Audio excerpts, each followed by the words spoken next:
Ngihlangene nami konke la ke. Nyani. Baba. Nyani. Nyani. Indi yamfowethu. Asana maphoyisa sabuthi. Indi yamfowethu. Phepha sinawo. Thathi ithi nayiyasho. Wena sayingene. Kopana manganyani baba. Sengene. Usikala tsa ditlai. Ucamba mama ngicambela mama. Ene subhekile nomthetho ubhekile unganyenza isilima umuntu omdala. Uzophuma la. Yini nobabili?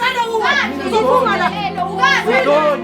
Ana uthi uthola 3000 abaroom. Ngikhawutha ama room i6. Uthola 6000 baba kancane. Umuntu omdala kancane. Lo mntana lo akusindlu yakho lena yindlu yanomntana. Lo mntana akatholi nepeni. Akana mali yokhera esikhulumi. Ugqoka amaphaka phaka.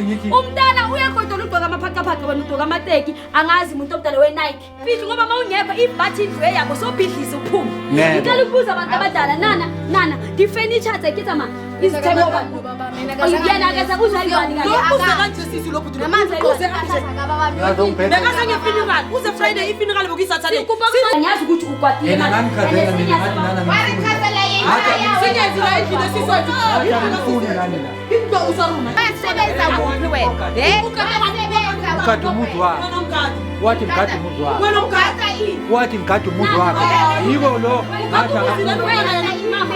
Yiwo ngamkhipha indile labantu ngoba belinde ngebhamu ibuye nifela. Uyabona ibhamu ke ngathi mama ukhuluma ngeibhamu umuntu omdala ukhuluma ngama toys. Awuyeka wena.